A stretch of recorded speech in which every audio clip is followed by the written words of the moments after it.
कृष्णा कृष्णा कृष्णा हरे हरे हरे राम राम राम हरे हरे हरे कृष्णा कृष्णा कृष्णा हरे हरे हरे राम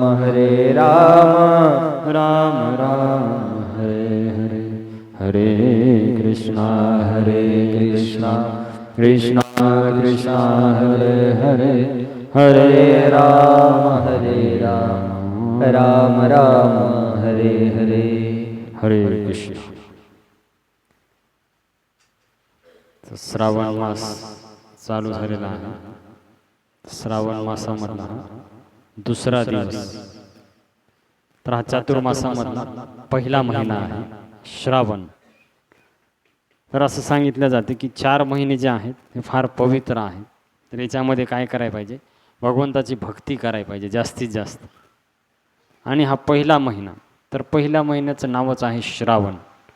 तर जास्तीत जास्त या महिन्यामध्ये काय करायला पाहिजे, श्रवण करायला पाहिजे भगवंताची कथा. तर जेवढा आपण श्रवण करणार तेवढं भगवंताबद्दल आपल्याला श्रद्धा निर्माण होईल, तेवढं भगवंताबद्दल प्रेम आपल्या हृदयामध्ये काय होईल, निर्माण होईल. कारण जेवढं आपण ऐकतो एखाद्या गोष्टीविषयी तर तेवढी त्याच्याबद्दल रुची आपल्याला काय होते, निर्माण होते. तर त्याच्यामुळे सांगितलेलं आहे की जास्तीत जास्त भगवंताविषयी आपण काय करायला पाहिजे, श्रवण करायला पाहिजे. लक्षात येईल, जेवढं आपण श्रवण करणार तेवढं आपल्या हृदयामध्ये भगवंताचं प्रेम काय होईल, जागृत होईल. तर कानाच्या मार्फत जेव्हा ही कथा भगवंताच्या आतमध्ये जाते, लक्षात येईल म्हणलेले नष्टप्रायेषु अभद्रेषु नित्यम भागवत सेवया भगवती उत्तम श्लोके भक्तिर्भवती नैष्टिकी. म्हणून तुकाराम महाराज म्हणतात, गीता भागवत करीती श्रवण अखंड चिंतन विठोबाचे. तर तुम्ही काय करा, हे श्रवण करा. जेव्हा आपण श्रवण करणार तेव्हा भगवंताचं प्रेम आपल्या हृदयामध्ये जागृत होणार. आणि ही पहिलीच भक्ती आहे जी 9धा भक्तीचं वर्णन सांगितलं आहे. तर पहिली भक्ती आहे काय करणं, श्रवण करणं. श्रवणम कीर्तनम विष्णू स्मरणम पादसेवनम अर्चनम वंदनम दास्यम सक्षम आत्मनिवेदन.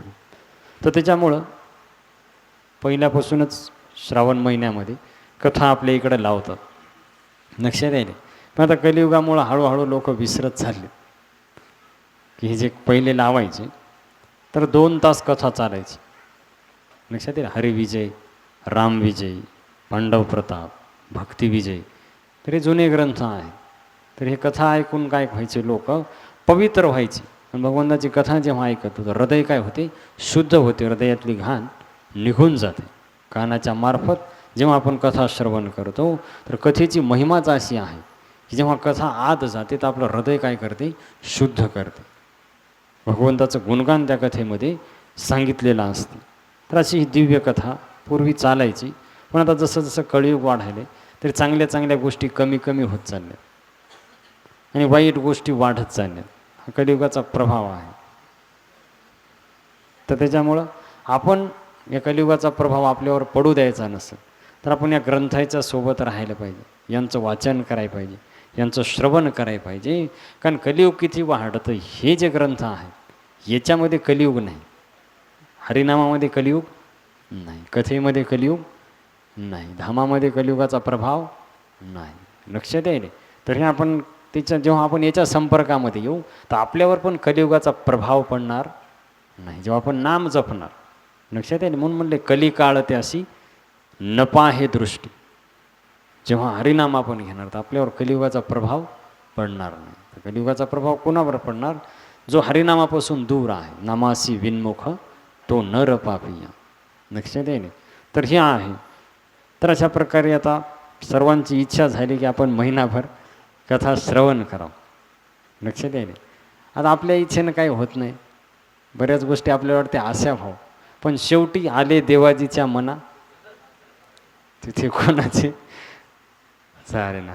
भरपूर प्रयत्न करते माणूस की असं व्हायला पाहिजे, तसं व्हायला पाहिजे, पण शेवटी करणारे कोण आहेत, होई वही जो राम रची राखा, लक्षात येईल. हो करी तर्क बढावई असा. तर त्यांच्या इच्छेत जे आहे तेच होणार. आपण किती हातपाय भांडले आपल्या इच्छेनं काही होत नाही, त्याच्यानं हात वर करायला पाहिजे. ठेविले अनंते तशीची राहावी, चित्ती असू द्यावे समाधान. असं जो राहील तो सुखी होईल. आणि जे आपलीच इच्छा म्हणा असंच व्हायला पाहिजे तर तसं होणारच नाही. कारण आपली इच्छा कामच करत नाही. चाले हे शरीर कोणाची सत्य, कोण बोलवितो हरिविन, देखवी ऐकवी एक नारायण तयाचे भजन चुकून. तर भगवंत सर्व करून घेतात. तर काल आपण एक दोन कथा पाहिल्या, तर जे आले नाहीत त्यांच्यासाठी थोडक्यामध्ये पाहू. कारण कालच चालू झाली कथा, पहिला दिवस होता कालचा श्रावण महिन्याचा. तर यावेळेस आपण कथा महाभारताची कथा पाहणार आहे, ज्याला आपल्या इकडं पांडव प्रताप म्हणतात. लक्षात येईल. तर फार मोठा विशाल ग्रंथ आहे हा महाभारत. 1,00,000 श्लोक आहेत. किती? भगवद्गीतेत फक्त 700 श्लोक आहेत. तर किती अवघड जाते आपल्याला वाचायला. 1,00,000 श्लोक आहेत महाभारतात. भागवतामध्ये 18,000 श्लोक आहेत. रामायणामध्ये 24,000, पद्मपुराणामध्ये 55,000, स्कंदपुराणामध्ये 81,100.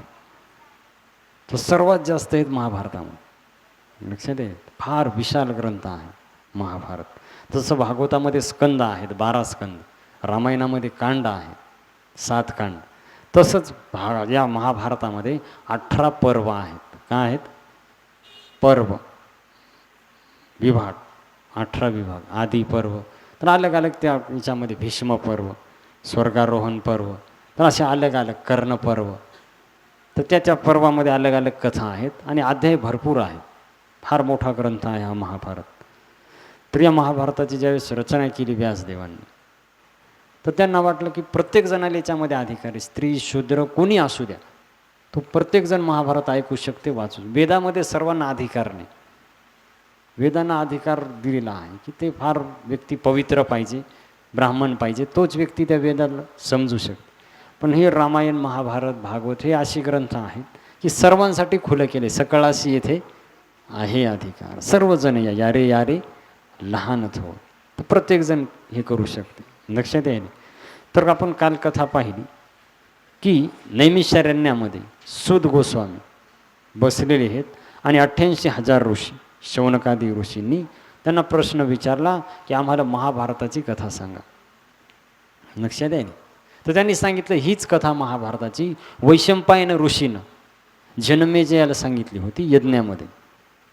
तीच कथा आता आम्ही तुम्हाला सांगतो. लक्षात आहे. तर फार सुंदर कथा आहे महाभारताची.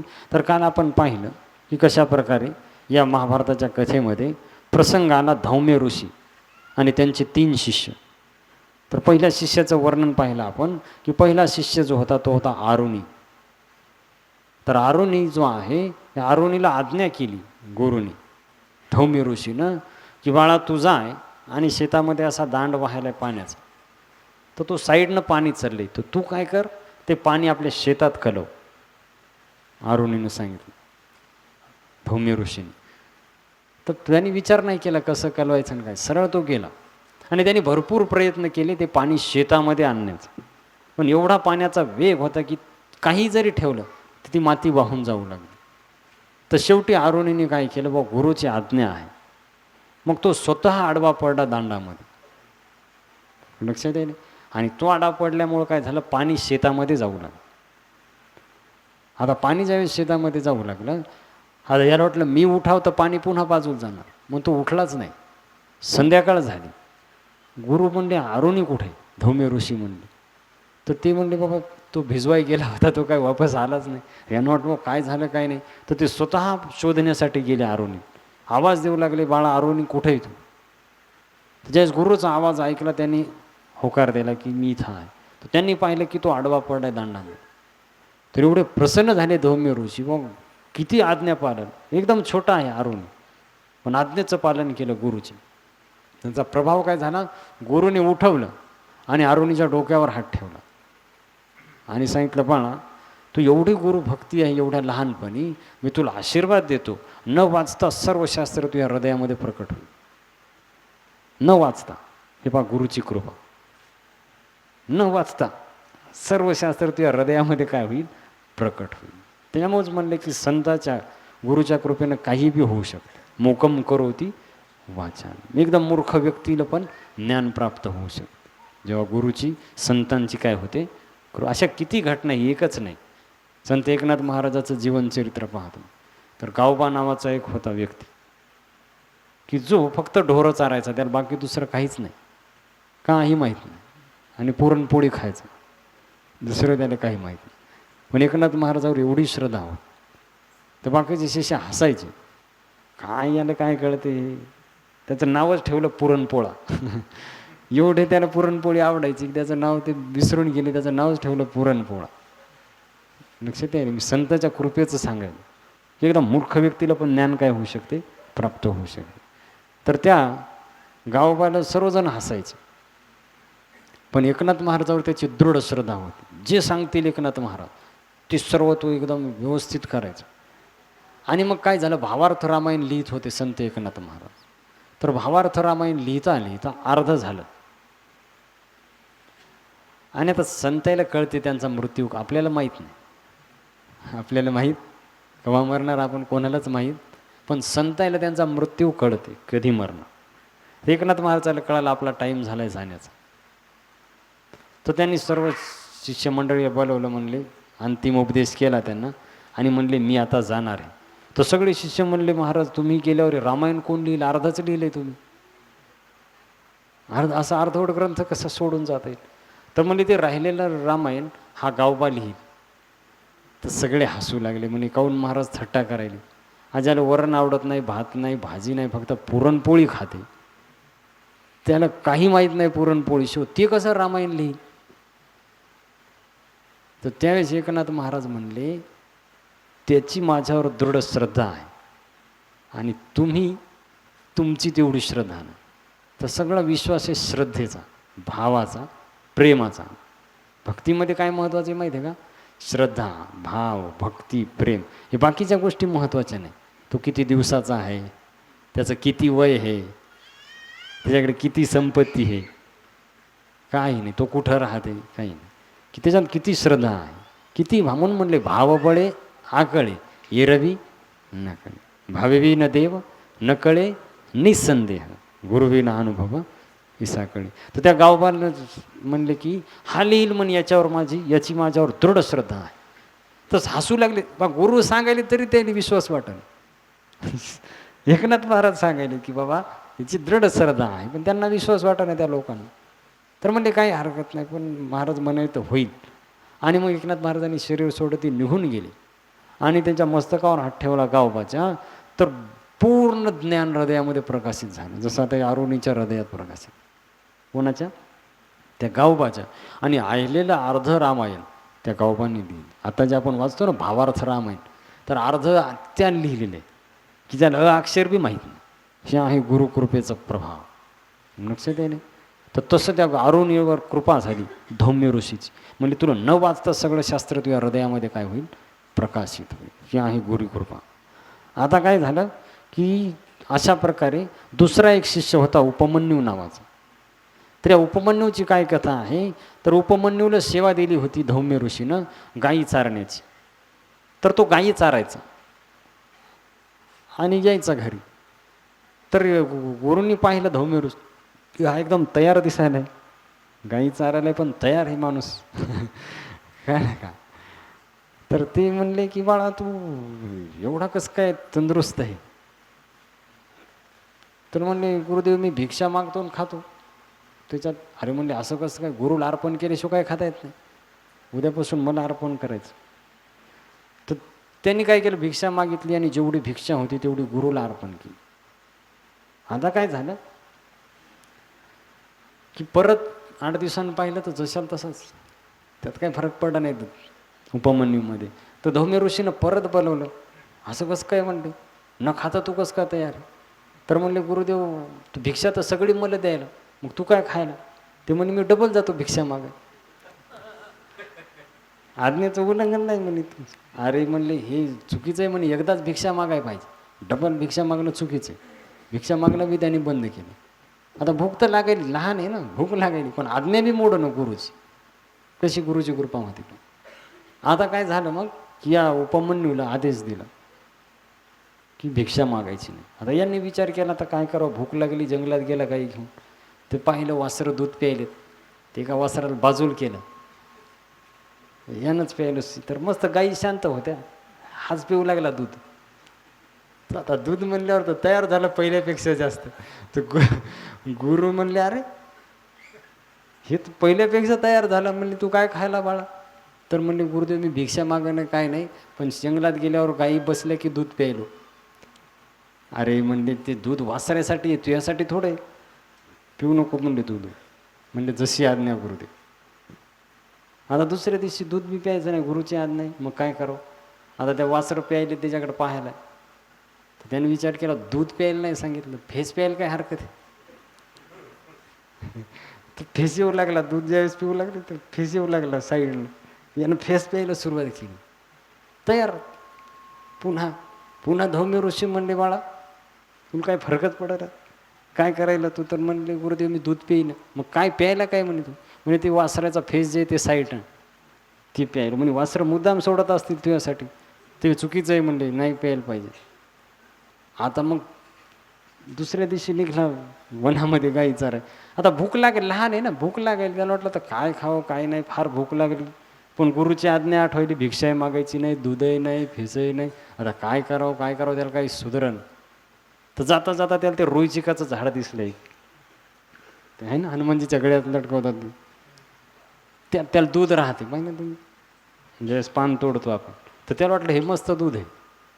त्याने ते पानं तोडे, दूध पिलं आणि पिता पिता त्याच्या डोळ्याला हात लागले. तर ते विषारी असते, तर त्याच्यामुळे त्याचे डोळे दोन्ही आंधळे झाले. आता दोन्ही आंधळे झाल्यामुळं काय झालं, त्याला रस्ता दिसेना, रस्ता चुकला आणि हा उपमन्यू एका विहिरीमध्ये पडला. आणि गायी हुशार होत्या, गायी वापस निघून गेल्या आश्रमात. तर धौम्य ऋषीने पाहिलं की गायी तर आल्या, उपमन्यू आला नाही, कसं काय म्हणले. तर त्या उपमन्यूला शोधण्यासाठी धौम्य ऋषी आले आणि इकडं तिकडं आवाज द्यायले. तेवढ्यामध्ये त्याने एका विहिरीतून आवाज आला. तर म्हणले, गुरुदेव मी इकडं आहे, विहिरीमध्ये पडलो. तर म्हणले, बाळा असं कसं काय? तर मग त्यांनी सर्व कथा सांगितली, असं असं झालं. तर गुरुदेव फार बुद्धिमान होते. त्यांनी सांगितलं की तू काय कर, देवाचे जे डॉक्टर आहेत अश्विनी कुमार, त्यांचं स्मरण कर, तुला ते या विहिरीतून बाहेर काढते, तुझी दृष्टी पण परत येईल.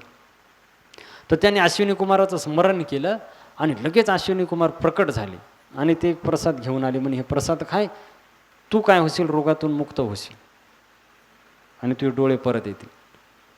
तर पहा, एवढा छोटा तो उपमन्यू, तो काय म्हणला अश्विनी कुमाराला, म्हणजे माझ्या गुरुदेवाची आज्ञा नाही खायची, जोपर्यंत ते आज्ञा देणार नाही मी काही खाणार नाही. असाच आंधळा राहिलो तरी चालेल. तर गुरुदेव तिथंच होते ना विहिरीवरच. तर तेवढे प्रसन्न झाले गुरुदेव. म्हणजे काय, त्यांनी सांगितलं बाळा खाय, काय हरकत नाही हे म्हणाले. तर अश्विनी कुमार एवढे प्रसन्न झाले, एवढ्या लहान मुलामध्ये एवढी नम्रता, एवढी गुरुविषयी निष्ठा. तर त्यांनी आशीर्वाद दिला, तुला औषध पिता डोळे तुझे बरे होतील म्हणले आणि सर्व शास्त्राचं ज्ञान तुझ्या हृदयामध्ये प्रकाशित होईल आणि अंतिम समय तुला भगवंताची प्राप्ती. आता काय राहिलं, सगळं झालं ना, लक्षात आहे नाही. तर हे आहे गुरुकृपेचा प्रभाव. तर असे शिष्य होते धौम्य ऋषीजी. तिसरे शिष्य होते वेद नावाचे. तर त्यांनी बी गुरुची एकदम चांगल्या प्रकारे सेवा केली. आता पुढची कथा आहे का आता आज. तर या धौम्य ऋषीचे जे शिष्य होते वेद नावाचे, तर हे एक वेळेस राजाकडे गेले यज्ञ करण्यासाठी. तर राजाकडे ज्यावेळेस गेले तर आता त्यांच्या आश्रमामध्ये कोणीच नाही. तर त्यांचा एक शिष्य होता उत्तंक नावाचा. तर त्यांनी त्या उत्तंकाला ठेवलं त्या कुठं, आश्रमामध्ये, आणि ते स्वतः निघून गेले कुठं, त्या राजाकडं. आता काय झालं, आणि तो सगळे आश्रमाची व्यवस्था पाहू लागला हा उत्तंक. तर इकडं तो एकटाच हे पाहून वेद ऋषीची पत्नी गेली त्यांच्याजवळ. कोणापाशी, या उत्तंकपाशी. आणि त्यांनी काय केली, इच्छा प्रकट केली त्याच्यासमोर. पण हा उत्तंक जो आहे अतिशय शुद्ध मनाचा होता. तर त्यानं लगेच भगवंताचं स्मरण केलं आणि म्हणले की तू माझी आई हे म्हणले, गुरुमाता, लक्षात आहे नाही, आणि मी तुझा मुलगा आहे म्हणले. तर असं तू भाव का प्रकट करायली. तर त्याच्यानंतर मग काही दिवसानं काय झाले, त्या टायमामध्ये हे वेद ऋषी परत आले आणि वेद ऋषी ज्यावेळेस आले तर त्यांनी घडलेली सगळी घटना सांगितली. तर एवढे प्रसन्न झाले ते, म्हणले उत्तंग तू परीक्षेमध्ये उत्तीर्ण झाला, ती परीक्षा होती, लक्षात येईल. तू परीक्षेमध्ये काय झालाय, उत्तीर्ण झालाय म्हणले, आता तुझी विद्या पूर्ण झाली, तू आता वापस घरी जाय, उत्तंकाला सांगितलं.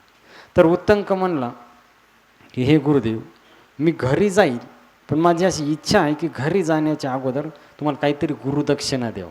तरी प्रथा होती पहिल्यापासून की गुरु ज्या शिक्षा पूर्ण व्हायची तर दक्षिणा द्यायची शिष्य गुरुला. जसं भगवान श्रीकृष्णाचं पण पहा तुम्ही, ज्यावेळेस शिक्षण पूर्ण झालं संदीपनी मुनीकडं, तर म्हणले की काय गुरुदक्षिणा द्यायची. तर संदीपनी मुनी बा मला काही लागत नाही, तेव्हा गुरुपत्नीला विचार, गुरुमातेला विचार काय विचारायचं. तर तिनं सांगितलं की माझा मुलगा गेलाय, तो तेवढा आणून द्या. तर भगवंत यमराजा कोण त्या मुलाला वापस घेऊन आला, लक्षात येईल. तो पुनर्दत्त नावाचा मुलगा भगवंताने मेलेच्या नंतर वापस घेऊन आले. तर ही प्रथा आहे गुरुदक्षिणाची जेव्हा शिक्षा पूर्ण होत. तर उत्तंकत काय म्हणे त्यांच्या गुरुला, वेद ऋषीला, की माझी अशी इच्छा आहे की तुम्ही काय तुम्हाला गुरुदक्षिणा द्यावं काहीतरी. तर गुरु काय म्हणले, वेद ऋषी म्हणले की बाळा, तो अंतःकरण शुद्ध सात्विक आहे, तो मनावर विजय प्राप्त केला, एवढा तू सदाचारी हे, हीच माझी गुरुदक्षिणा आहे, मग दुसरं काय लागत, लक्षात आहे ना. मग दुसऱ्या कोणत्या गुरुच्या म्हणजे दक्षिणेची काय अपेक्षा नाही. कसे होते पहिले लोक, आज तर वाटच पाहिलेत दक्षिणा किती, दक्षिणा पाहिल्याशिवाय येईच नाहीत काही काही. तर म्हणजे मला दक्षिणेची आवश्यकता नाही, तो जे आचरण आहे तीच माझी काय आहे, दक्षिणा आहे.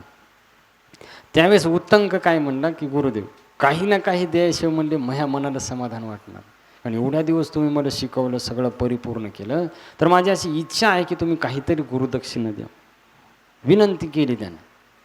तर गुरु म्हणले की ठीक आहे, म्हणले तू एवढीच इच्छा आहे तर मी तर काही मागणार नाही, पण गुरुमातेला विचार जाऊन,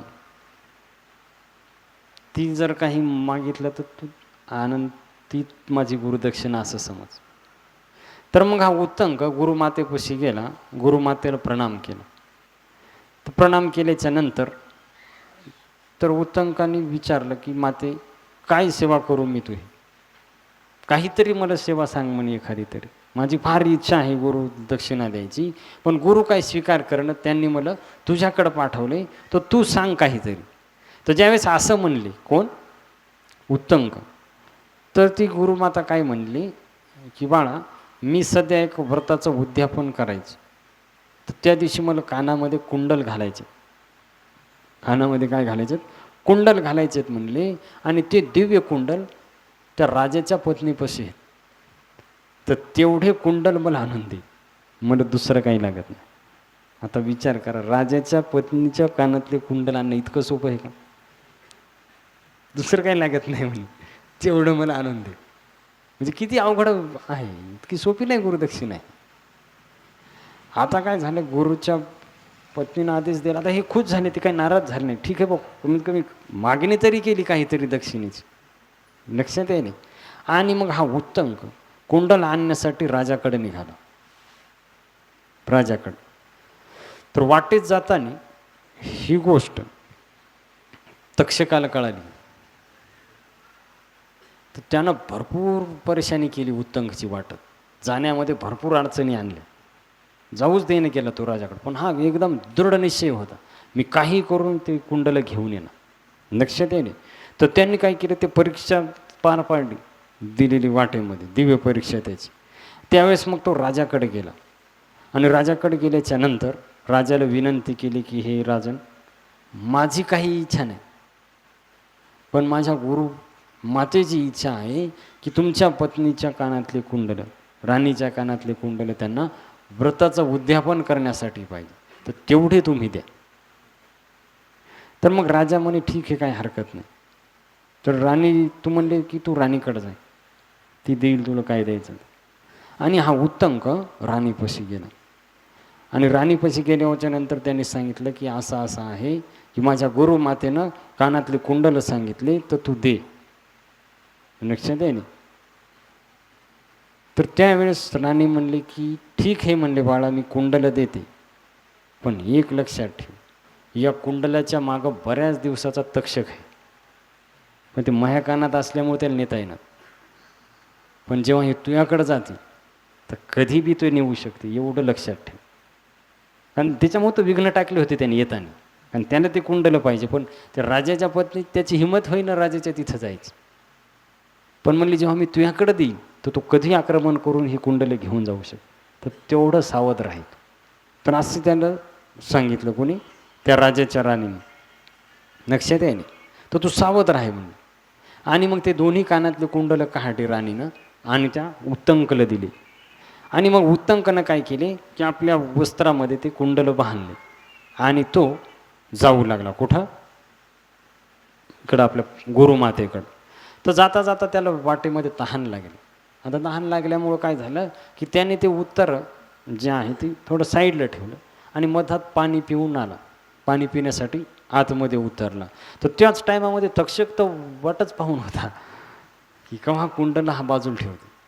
जसे कुंडलं त्याने त्या काठावर ठेवले लगेच तक्षक गेला आणि ती कुंडलं घेतली आणि पाताळ लोकाला निघून गेला.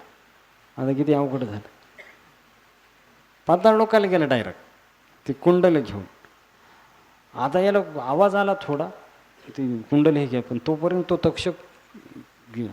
तर यानं तक्षकाला खाली जाताना पाहिलं त्या बिळातून.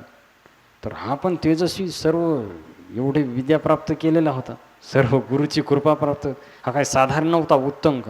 तर यांनी पण काय केलं की त्या नागाच्या मागच पाताळात गेला हावी त्या बिळातून उत्तंक, लक्षात येईल.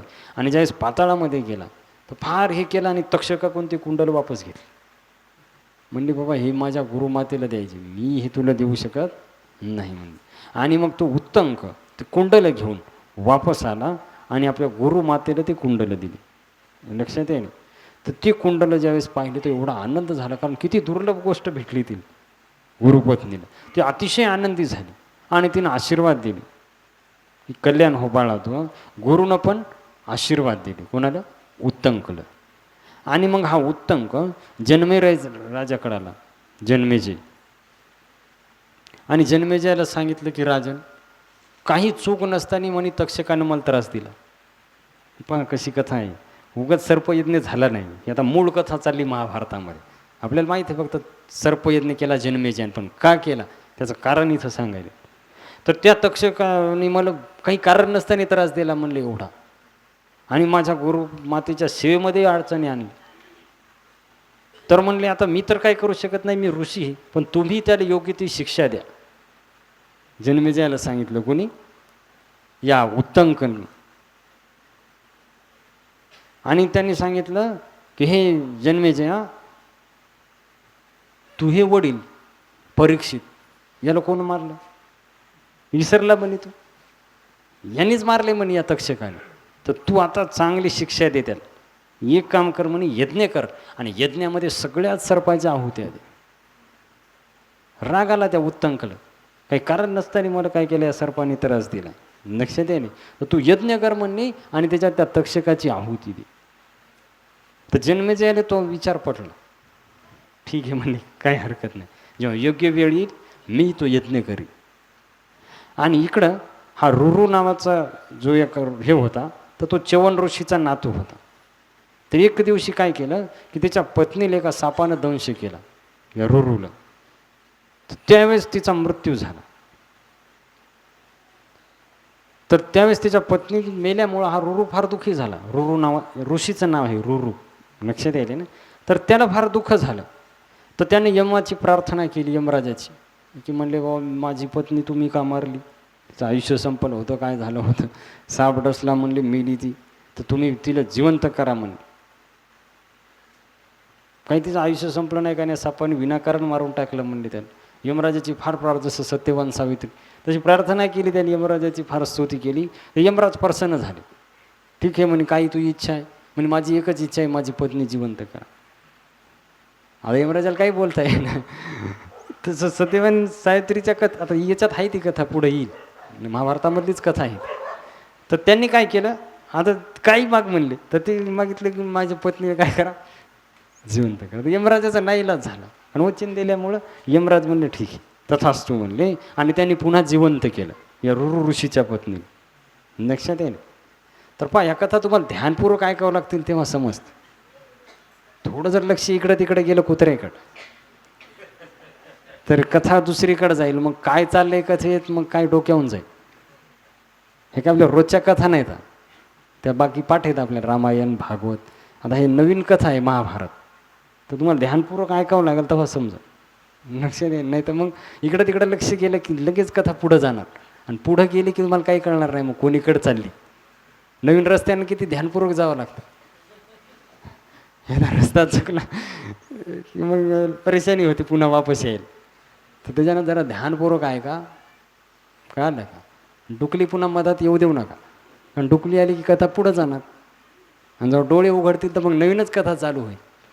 हरे कृष्णा हरे कृष्णा कृष्णा हरे हरे राम राम राम. कथा फार सुंदर आहेत, पण ध्यानपूर्वक ऐकणाऱ्याला सुंदर आहेत. काय ना, ध्यानपूर्वक ऐकावं लागतील तेव्हा या कथा समजतात. अशा तोंडपाट आणि कानपाट कथा नाहीत, ह्या नवीन कथा आहेत, तर ध्यानपूर्वक ऐकावं लागतील. तर काय झालं की यमराजाने त्या रुरु ऋषीची जी पत्नी होती तिला जिवंत केलं. आता ज्यावेळेस तिला जिवंत केलं, पण त्याला राग आला. कोणाचा? सर्पाचा. काय दोष होता माझ्या बायकोचा, का दंश केला या सापाने. लक्षात आहे नाही, अतिशय राग आला त्याला, आणि म्हणे आता मी या सगळ्या सर्पायलाच मारून टाकतो. त्यानं म्हणजे कामच हाती घेतलं. जसं त्या उत्तंकीला राग आला, ते सर्पयज्ञ असाच झाला नाही, त्याचे कारणं चाललेत का सर्पयज्ञ झाला. तर फार राग आला त्यानं, तो सर्पाला मारून टाकण्याचं त्यानं काम हाती घेतलं. तर त्यावेळेस मग काय झालं, एक दिवस डिंडिंब नावाचा एक सर्प त्याच्या जवळ आला आणि तो बोलू लागला मनुष्यवाणी. आपण जसं बोलतो तसं तो साप बोलू लागला. तर ते म्हणे, बाबा एका सापानं तू ह्या बायकोला दंश केला, आणि तू बाकी सगळ्याला का मारायला. एकानंच मारलं ना, मग बाकीच्याचा काय दोष आहे, बाकीच्याला तू का मारायला म्हणली. तर एक लक्षात ठेव म्हणले, मी बी अगोदर एक ऋषी होतो. पहा तो काय म्हणाला, तो डिडिंबी नावाचा सर्प, मी अगोदर एक ऋषी होतो म्हणले तुझ्यासारखाच. लक्षात यायले. आणि त्यावेळी मी काय करायचो की ऋषी ध्यानाला बसले की खोटा साप आणायचो त्याच्या पुढं. ते राहतात ना जत्रेमध्ये डुप्लिकेट सर्प, तर त्यानं जर दुसऱ्याला भेव घातलं तर आता काय होते ऐका. तर त्यावेळी मी काय करायचो म्हणले, जे खोटे साप तयार करून ऋषीला भेव घालायचो. त्याला काय करायचो, तर त्यावेळेस मग त्या ऋषीला राग आला म्हणले, आणि ते काय म्हणले की तू एवढं साप आवडतं तर मग माणूस का बनला तू. साप बनण्याचा शाप दिला कोणी, त्या ऋषीने. तर हे लक्षात ठेव म्हणले. तर त्याच्यामुळं तू मारण्याचं बंद कर. एकाने पंत्नीला दंश केला आणि बाकीच्यांचा काय दोष आहे म्हणे, बाकीच्यांना तू का मारायला. तर पहिलेच म्हणे त्या सापाच्या आई जी आहे कोण, कद्रू, हिने शाप दिलेला आहे कोणाला, सर्पाईला, की तुमचा काय होईल, मृत्यू होईल. आणि पुढं जन्मेजय सर्पयज्ञ करणारच आहे, त्याच्यात मरतीलच म्हणे, तू घाल हातभार लावायला. पुढे यज्ञ होणारच आहे म्हणले, त्याच्यात भरपूर मरणार आहेत साप. तर हे ऐकल्यावर त्या रुरूचा राग थोडा कमी झाला. ठीक आहे म्हणले, बाबा काहाला आपण पाप करायचं. तो शांत झाला. तर बायको बी परत भेटली, बिचारा शांत झाला. पुढं काय त्याने यज्ञ सर्पयज्ञ काही केला नाही.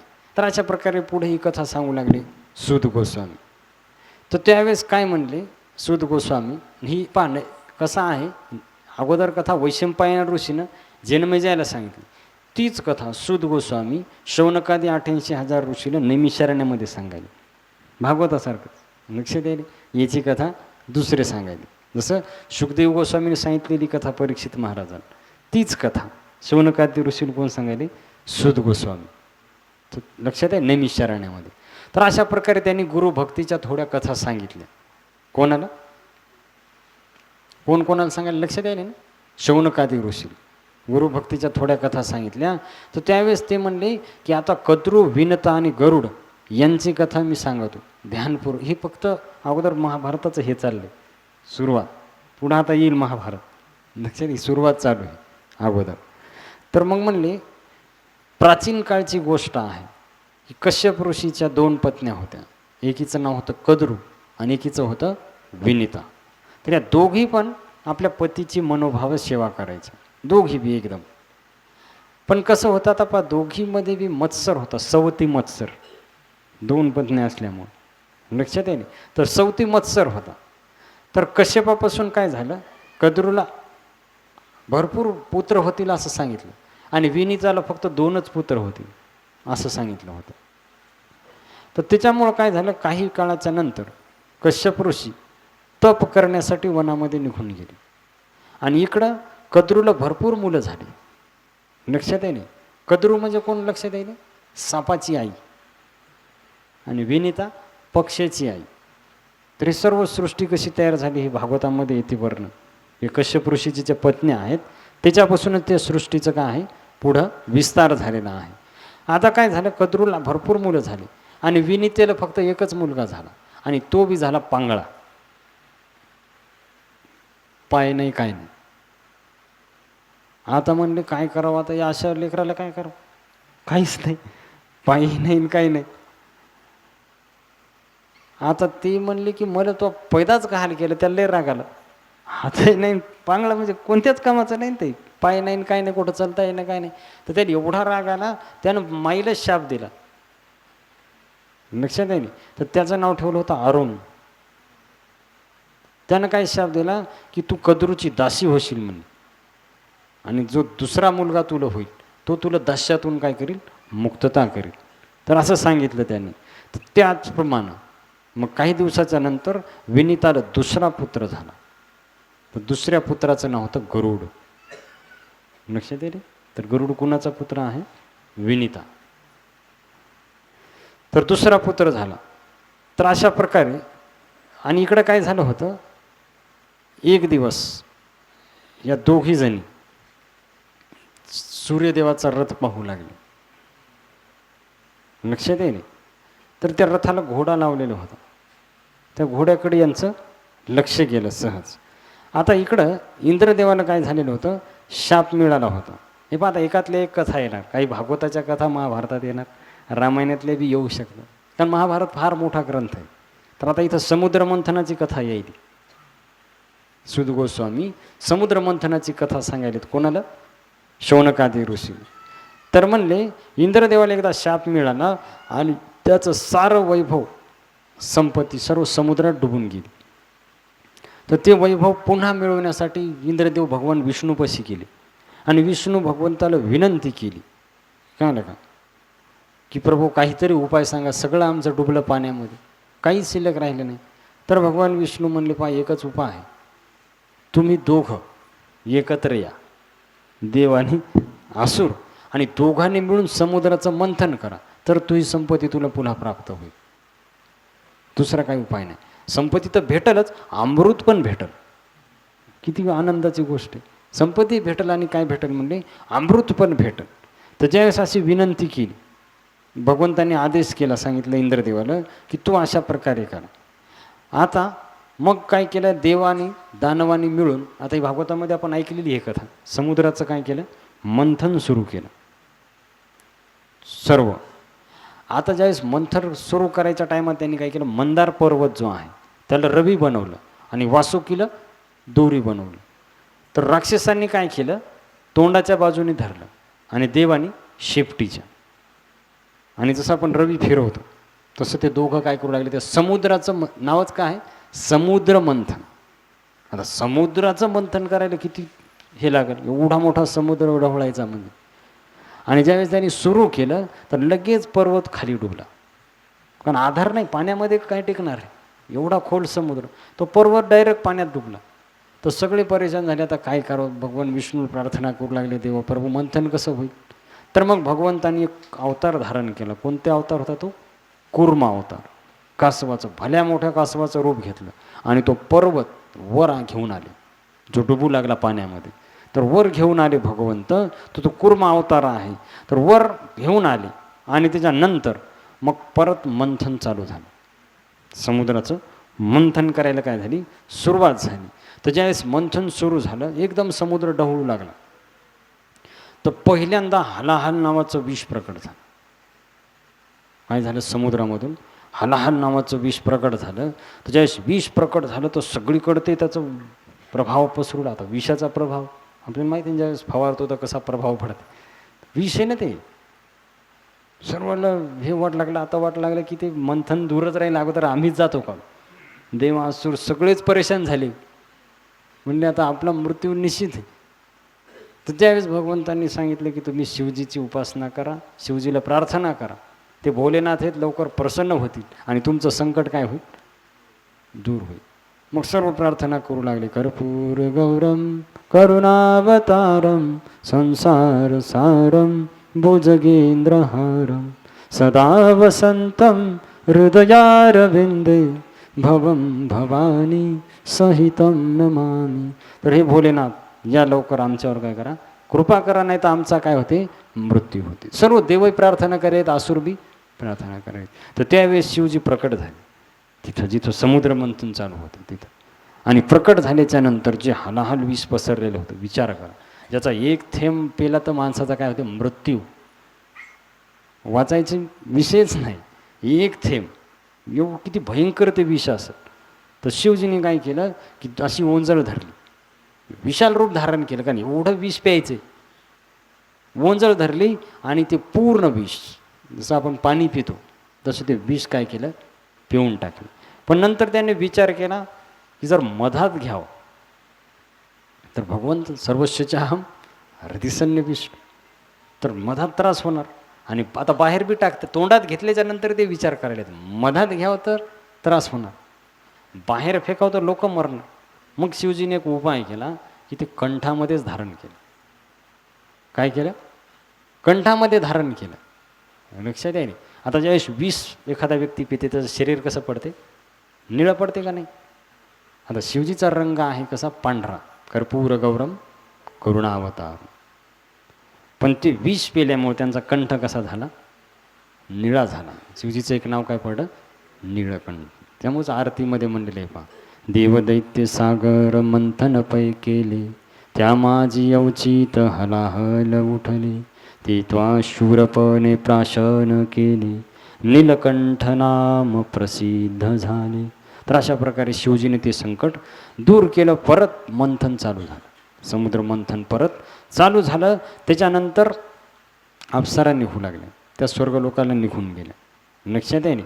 आणि मग माता लक्ष्मी निघली. कौस्तुभमणी, शंख, धनुष्य ह्या 4 गोष्टी भगवान विष्णूने घेतल्या. फार मोठी कथा आहे, आपण इथं थोडक्यामध्ये पाहाय. ह्या 4 कोणत्या कोणत्या, लक्ष्मी, कौस्तुभमणी, कंठी कौस्तुभमणी विराजित, त्याच्यानंतर शंख आणि धनुष्य, ह्या 4 गोष्टी भगवान विष्णूने घेतल्या. हलाहलवी शिवजीने काय केलं, प्राशन केलं. त्याच्यानंतर जे कामधेनू काय निघली ती वशिष्ठ ऋषींनी घेतली. कामधेनू काय, उच्चश्रवा घोडा जो आहे, आता या महाभारतामधल्या कथेमध्ये येते की हा घोडा सूर्यदेवाला दिला, आणि भागवतामधल्या कथेमध्ये येते की तो बली महाराजांनी घेतला. तर दोन्ही कथा काय आहेत, सत्य आहेत. कल्पाचा भेद आहे, का आहे हे लक्षात घ्यायला पाहिजे. कथा खोट्या नाही, कथा दोन्ही पण काय आहेत, सत्य आहे. फक्त युग अलग आहे. एका युगामध्ये ती प्रसंग आहे आणि युगामध्ये हा प्रसंग आहे. तर आता हा प्रसंग आपण पाहू. तर तो घोडा, उच्चश्रवा नावाचा घोडा सूर्यदेवाला देण्यात आला या कथेमध्ये, लक्षात आहे. त्याच्यानंतर चंद्र जो आहे तो शिवजीने घेतला, चंद्रमौळी माहिती आहे ना आपल्याला, चंद्रशेखर नाव पडलं शिवजीचं. त्याच्यानंतर पारिजातक वृक्ष निघाला. तर असुर म्हणले बाबा हे झाडं झुडपं आम्हाला पाहिजे नाही, आम्हाला काय पाहिजे, अमृत. त्यांना माहीत नव्हतं की पारिजातक वृक्ष का आहे, कल्पवृक्ष, त्याला जे पाहिजे ते भेटते त्याच्याकडून. पण हे असुरायला कुठं माहिती, ते स्वर्गलोकाला निघून गेला पारिजातक वृक्ष. त्याच्यानंतर मग ऐरावत हाती निघाला. ऐरावत हाती इंद्रदेवांनी घेतला, ऐरावत हाती समुद्र मंथनाच्या नंतर. त्याच्यानंतर मग मदिरा निघली, लय जुनी आताची नाही, समुद्र मंथनातून निघलेली आहे. पुन्हा 14 रत्नापैकी एक रत्न आहे, लक्षात नाही का. तर ती कोण घेतली, माणसं घेत नाहीत, कोण घेतात, हां तुम्हीच म्हणाले तोंडाने, मी थोडं म्हणालो. तर त्यांनी घेतली. ते म्हणजे आमच्याच कामाची, ही माणसाच्या कामाचीच नाही, साधू संतांना तर घेणं देणंच नाही, मग ते तुमच्याकडेच राहू द्या म्हणले. तर ती घेऊन गेली आणि देवानी काही विरोध केला नाही, म्हणले बॉन्या बिंदास घेऊन जा. आता शेवटी वाट पाय हे म्हणले बाबा हे ठीक झालं, आता राक्षस म्हणले मंथन बंद.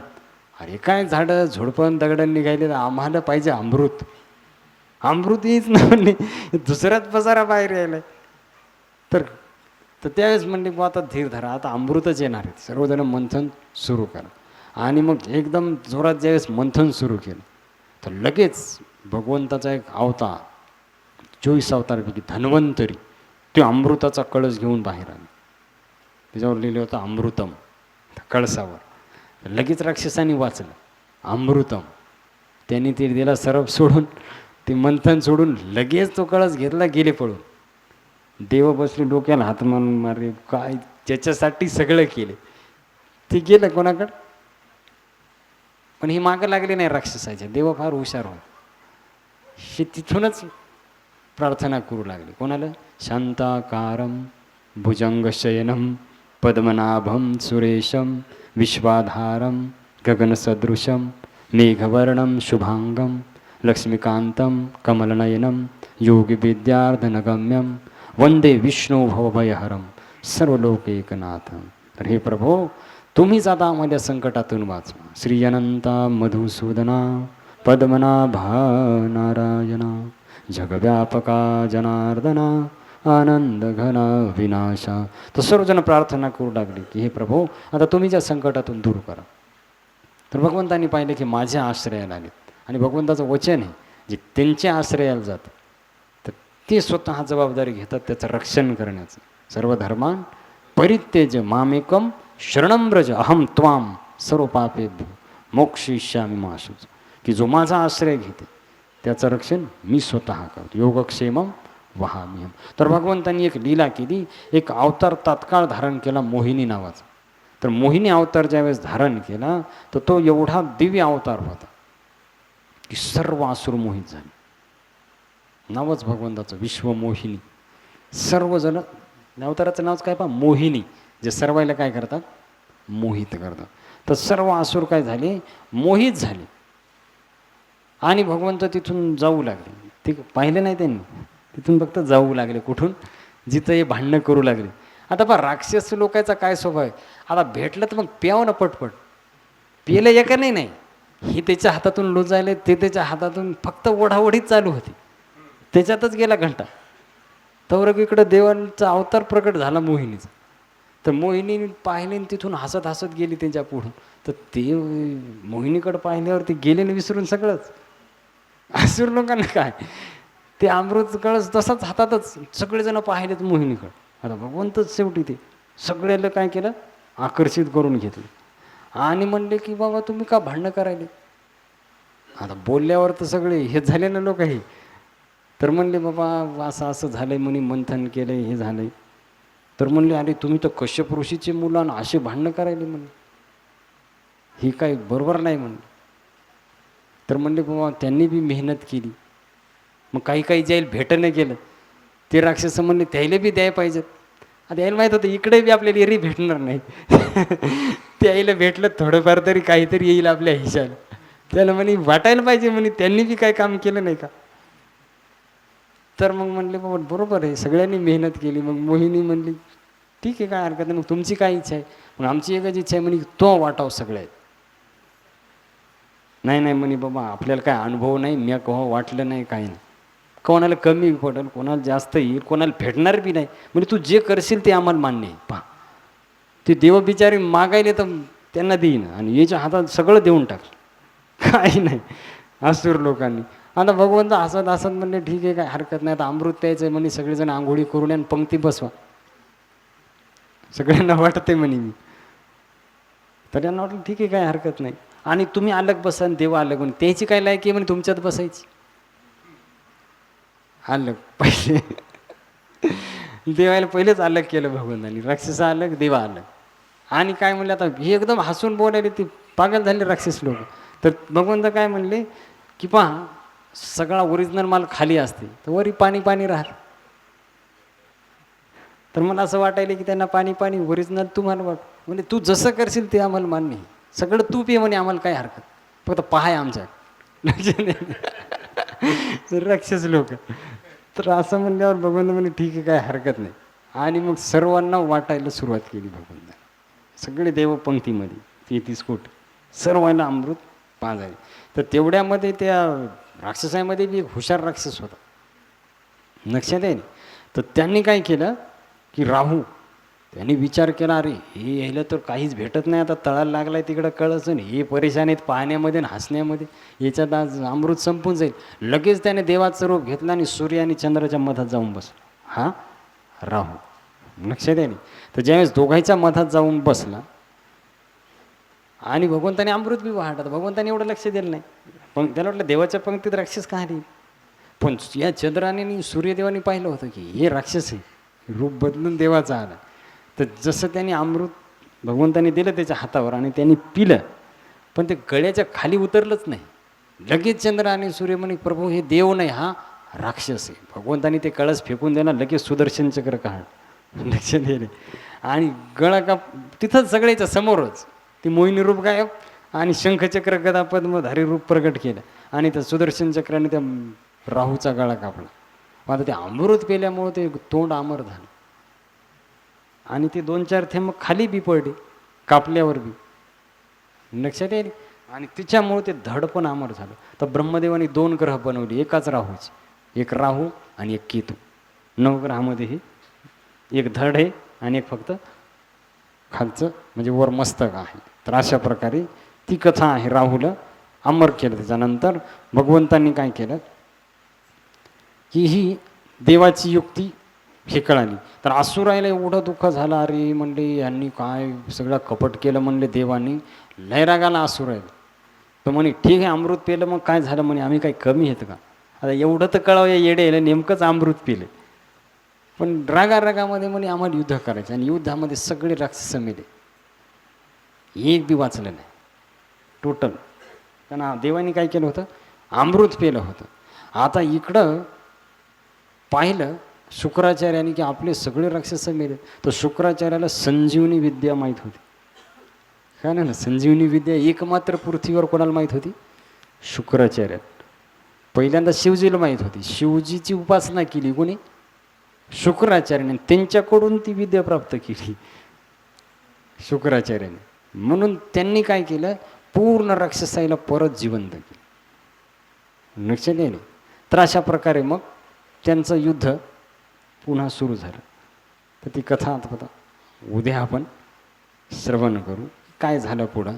तर ज्यावेळेस त्यांनी हे केलं, ती पुढं आता भागवतामध्ये कथा येते विस्तारपूर्वक की बली महाराजाला जिवंत केलं. कोणी, बली महाराज पण होते युद्धामध्ये.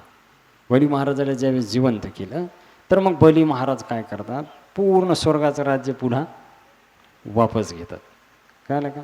आणि मग भगवंत काय करतात, पुन्हा वामन अवतार धारण करून बली, आता ही फार विस्तारपूर्वक कथा आहेत भागवतामध्ये, पण इथं फक्त थोडक्यामध्ये आपण ऐकायला, कारण आपल्याला पुढच्या कथा पाहायच्या दुसऱ्या. तर ज्यावेळेस बली महाराजांनी सर्व स्वर्गाचं सिंहासन घेतलं आणि मग देव पुन्हा पहिल्यासारखेच रस्त्यावर आले, सर्वजण परेशान झाले. मग प्रार्थना करू लागले, आता काय करावं काय नाही. भगवंत म्हणले, बाबा ब्राह्मणाची कृपा प्राप्त आहे बलीला, आता काही होऊ शकत नाही, तर काही करायचं तर पहा. मग माता आदितीने उपासना सुरू केली भगवान विष्णूची. भगवान विष्णू प्रकट झाले, लक्षात आहे ना का, पुंसवन व्रत भागवतामध्ये येते. तर त्यावेळेस मग काय केलं, माता आदितीनं प्रार्थना केली आणि ते प्रकट झाले भगवंत. म्हणे वरदान माग, म्हणे मला एकच वरदान द्या की माझे मुलं जे भटकायले त्यांना राज्य वापस भेट. तर भगवंत म्हणे आता बलीला कोणी मारू शकत नाही, त्याला ब्राह्मणाची कृपा प्राप्त आहे. मग काय करा, पण म्हणे माझी भक्ती व्यर्थ जात नाही, तू जे इच्छा केली ती मी स्वतः मी भिक्षा मागायला जातो बलीच्या दारात आणि सगळं देतो वापस देवांचं. आणि मग भगवंतांनी काय केलं, फक्त 5 वर्षाचं रूप धारण केलं वामनदेव आणि गेले बलीच्या यज्ञामध्ये. आणि तिथं गेल्याच्या नंतर ती सर्व जी 3 पावलं भूमिदान मागित. बली महाराज म्हणे जास्त घ्या, नाही म्हणजे मला फक्त 3 पावलं, मी संतुष्ट ब्राह्मण आहे, मला जास्त लागत नाही. तर अशी ज्यावेळेस प्रार्थना केली तर त्यावेळेस म्हणले ठीक आहे काय हरकत नाही. आणि मग 3 पावलं ज्यावेळेस मोजायला लागले तर सर्वांना आपल्याला माहिती, पूर्ण 3ही पावलामध्ये, एका पावलामध्ये पृथ्वी, दुसऱ्या पावलामध्ये आकाश, तिसऱ्या पाऊल ठेवायला जागाच शिल्लक नाही. मग काय केलं, म्हणे आता कुठे ठेवू, तर मग बली महाराजाच्या मस्तकावर 3रा पाऊल ठेवला. आणि बली महाराजाला पाताळ लोकाला काय केलं, नेऊन टाकलं. छळून या बळी पाताळी घातलं आपण राहिला तय्यदवाली. तर बली महाराजाला पाताळाला घातलं आणि स्वतः भगवंत द्वारपाल बनून राहिले. कोणाचे? बली महाराजाची. एवढी बली महाराजाची भक्ती होती. तर अशा प्रकारे ही का कथा सांगितली त्यांनी कळालं का, की म्हणले या दोघी जणी कद्रू आणि विनिता ती उच्चश्रवा घोडा पाहू लागले. तू आता समुद्र मंथनातून निघालेला, तर हा उच्चश्रवा घोडा पाहण्याकरता दोघी जणी गेल्या होत्या. तर त्या दोघीला पाहू द्या घोडा, उद्या पाहू काय पुढं कथा झाली. हरे कृष्णा कृष्ण कृष्ण हरे हरे, हरे राम राम राम. श्री कृष्णचंद्र भगवान की, श्रीमद्भागवत महापुराण की, श्री विठ्ठल रुक्मिणी भगवान की, प्रभु रामचंद्र भगवान की, पवनपुत्र हनुमान की, उमापति महादेव की, सब संतन की जय. निताई गौर प्रेमान. जय जय श्री राधेश्याम, जय जय श्री राधेश्याम, जय जय श्री राधेश्याम. हरे कृष्ण.